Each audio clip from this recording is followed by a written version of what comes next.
Today we will be talking about your 5 favorite tools based upon views. Some of your choices are obvious, but a couple may surprise you. And since this video is coming out during the 2021 Labor Day weekend, let's take a moment to think about all those individuals who sacrificed their treasure and their lives so that we have a country that has been pretty good to those who learn hard and work hard, and remember those who are no longer with us. With all its faults, this is a pretty good country. Let's keep working to keep it this way. And if you have Old Glory, fly it if you can. It tells others that this country means something to you. If you live in an apartment, maybe you can display the flag in a window. If you go to an event where the national anthem is played and someone takes a knee, boo them off the field. This is not the place for politics. If it's a ball game, start a chant. Number 5, go home. Number 5, go home. And keep it up until they hit the showers. There are places for disagreement. Remember, this is a place to show that we support our country. We can have dialogue later. So enough about that. Here are your 5 favorite tools.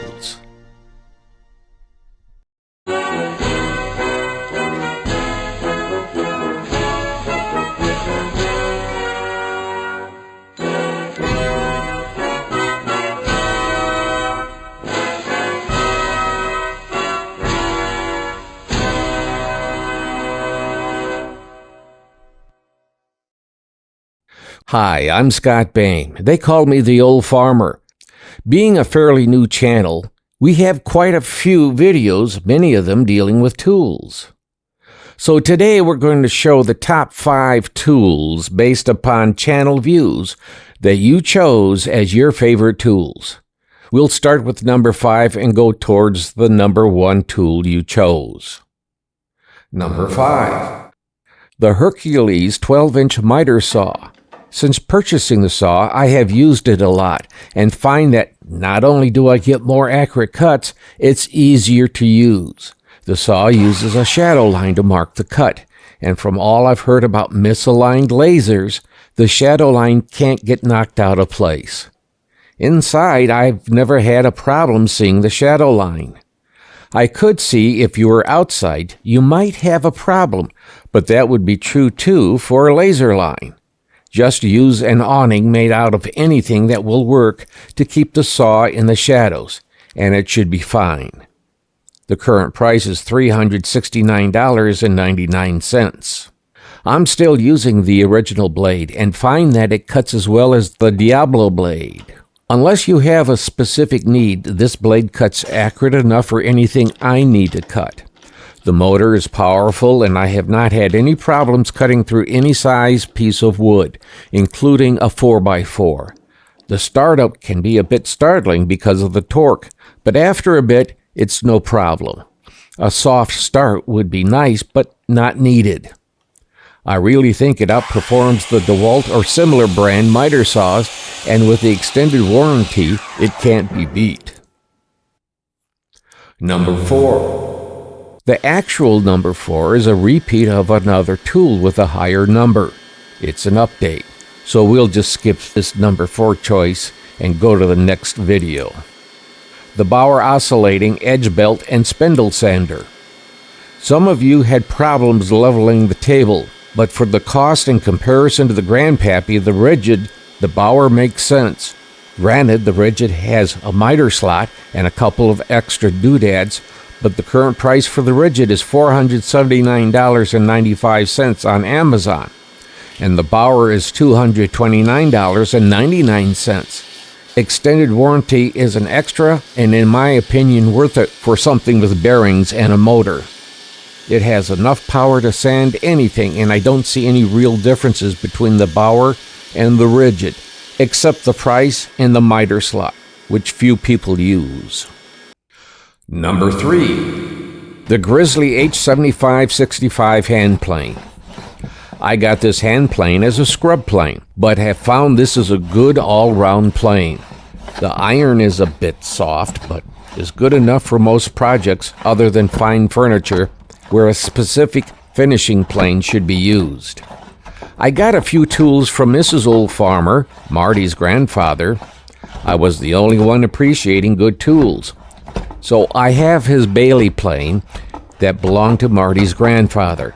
I like it, but I seem to gravitate to the H7565 instead, at least for most planing. The H7565 is the serrated version of the hand plane and is 14 inches long. I don't think it will replace a $600 plane, but I would save such a plane for the last few passes and use the Grizzly for the heavy lifting. The current price of this, as of this recording, is $48.95. Number 2. The Windsor Workbench from Harbor Freight. The Windsor Workbench from Harbor Freight is a good starter bench. If you have never used a bench, this is a good bench to use for figuring out what you want in a bench. It's a good bench to take on the road, too. I used adhesive cement and glued every edge together. It makes for a sturdy bench. But to be honest, it's a bit light, so plan on putting some weight on the shelf to make it more stable. I don't like the fact that the drawers don't pull out all the way. I have ordered in some new shelving rails to eliminate this issue. The vise is a little light, but will do the job for most projects. When you're ready, you can either move this workbench to a secondary position in your shop or sell it for what you paid for it. Then you can make your own bench the way you want it. The current price for the Windsor Workbench is $159.99. The number 1 position is the same tool that had the number 4 position, the Franklin Workstation from Harbor Freight. I use this workstation all the time for just about every project where I need a vise. The only time I use a vise on the Windsor bench, or the machinist vise that I have, is when I'm holding something in the Franklin Workstation that I don't want to unclamp. When I had to rebuild a mailbox because it was knocked off the post, I had to replace some of the parts as well as reattach the mailbox. I used the Franklin to hold the post in a vertical position. It held it solid and straight and made it easier to repair the mailbox. I'm surprised how much I use the Franklin Workstation. If I had to choose between giving up the Windsor Workbench or the Franklin Workstation, it would be the Workbench, and I would keep the Franklin Workstation. The current price for the Franklin Workstation is $139.97. Whether your list would be similar or totally different, it would be interesting to see what your 5 favorite tools are and the order you would rank them. If you're just starting out and don't know how often you would use a tool, it may be worthwhile to go with a cheaper but good quality tool, and if you find that you're using it all the time, upgrade and sell the lesser tool off.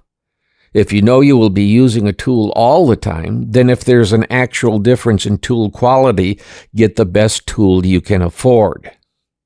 Let's be honest, some tools are just overpriced versions of the everyday tools.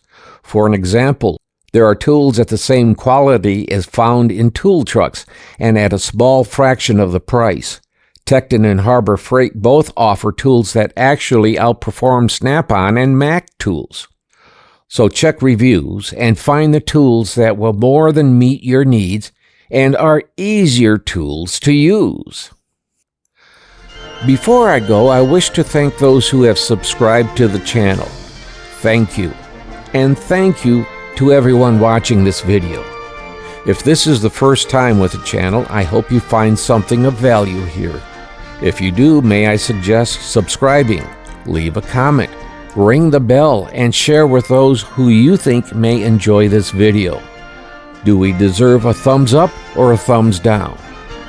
We are a fairly new channel, and we're trying to get above the 1,000 subscriber level so that we can get a pittance from YouTube. So if you can help, it would be greatly appreciated. And thank you again for watching. Well, this is the old farmer, Scott Boehm. Be well. Be safe. Don't forget to click like and click subscribe on the Old Farmer YouTube channel. And thanks again for watching. Bye.